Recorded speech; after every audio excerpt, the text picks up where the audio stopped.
Subscribe now and press the bell icon. Never miss an update.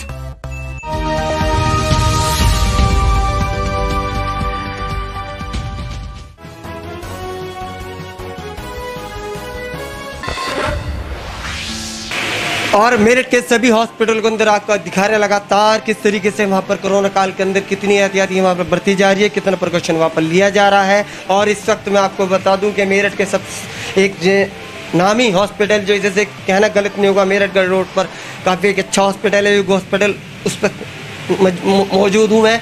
Doctor आलोक अग्रवाल जी मेरे साथ में, उनसे जान लेते हैं किस तरीके से यहाँ पर जो पेशेंट आ रहे हैं कोरोना काल के अंदर, उन्हें किस तरीके से यहाँ पर ट्रीटमेंट दिया जा रहा है। जी सर।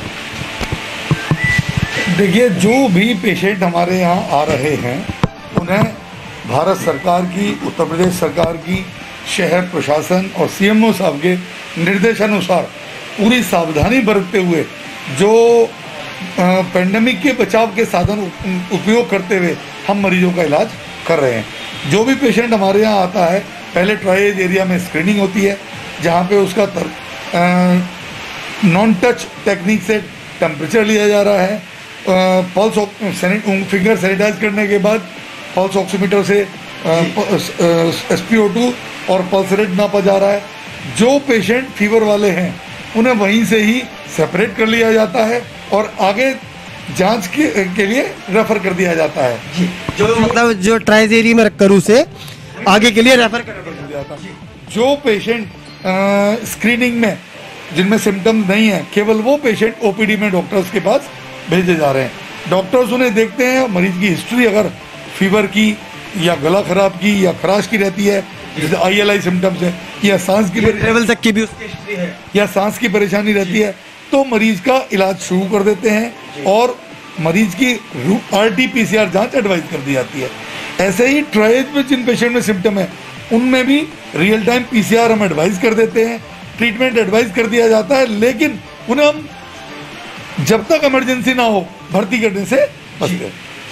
जी, मतलब आपका कहने का मतलब यह है कि इमरजेंसी में जब उसे रखा जा रहा है, पहले उसकी सारी मरीज का स्क्रीनिंग के बाद मरीज को भर्ती किया जाता है और भर्ती होने के बाद इलाज शुरू करते हैं। साथ ही साथ कोरोना की जांच भेजी जाती है और कोरोना की जांच अगर पॉजिटिव आती है तो मरीज को कोविड पॉजिटिव हॉस्पिटल में भेज दिया जाता है, रेफर कर दिया जाता है। जो मेरठ में आनंद हॉस्पिटल है, अभी आनंद मेडिकल कॉलेज है, सुभारती मेडिकल कॉलेज है और मुलायम सिंह यादव मेडिकल कॉलेज है, वो उसके लिए हम शासन को संपर्क करते हैं, सर्विलेंस ऑफिसर डिसाइड करते हैं मरीज को कहाँ भेजा जाना, मरीज को वहाँ भेज दिया जाता है। तो यानी जिस तरीके से डेली आपको सीएमओ साहब को पूरा अपडेट देनी हो पड़ रही है, मीटिंग भी लगातार आपकी चली रही है, डॉक्टर को डेली मीटिंग ले रहे हैं। हाल ही में हमारे मेरठ के भी DM साहब नए आए हैं, उन्होंने भी आपके साथ में मीटिंग की है कि क्या बदलाव आ सकता है और क्या बदलाव कर सकते हैं डॉक्टर। अभी भी ऐसे नहीं कि डॉक्टर अपनी तरफ से कोई कसर छोड़ रहे हो, मगर कहीं ना कहीं कमी कभी कभी रह जाती है। जो भी पेशेंट अस्पतालों में भर्ती हो रहे हैं उन सब का एंटीजन टेस्ट मैंडेटरी कंपलसरी कर दिया गया है और इसीलिए जैसे ही ये गाइडलाइन कल आई है, हम हर मरीज का एंटीजन टेस्ट करा रहे हैं। आज कंपलसरी हो गया। आज CMO साहब ने हमारे हॉस्पिटल में वैन भी भेजी थी, जिसमें जो पेशेंट एडमिट थे उनके भी टेस्ट हुए और जो पेशेंट जिन्हें ILI सिम्टम थे एडवाइस किया गया उन्होंने भी अपने टेस्ट कराए। कुछ पेशेंट्स को ILI सिम्टम्स वालों को रेफर किया गया रियल टाइम PCR के लिए और उसके बाद ही मरीज भर्ती कर रहे हैं।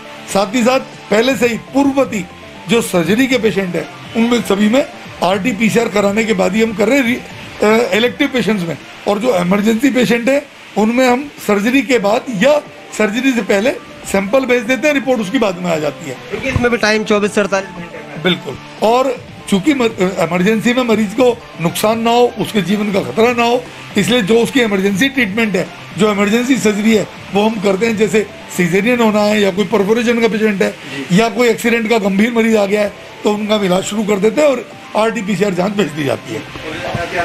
पूरे एहतियात के साथ उसका इलाज करते हैं। PPI किट वगैरह शुरू PPE किट पहन के हमारा मरीज भी देखता है, डॉक्टर्स भी प्रॉपर PPE किट में इलाज करते हैं और मरीज को जब तक रिपोर्ट नहीं आती हम आइसोलेशन वार्ड में एडमिट रखते हैं। आइसोलेशन एरिया आपने बनाया? हमने हमारे यहाँ आइसोलेशन एरिया बनाया हुआ है CMO साहब की गाइडलाइन के अनुसार, और वहीं आइसोलेशन एरिया में आइसोलेशन OT भी है अगर कोई इमरजेंसी ओटी करनी पड़ती है, जिस पेशेंट का RT-PCR की रिपोर्ट ना, उसके ऑपरेशन में वही तो होता है जी।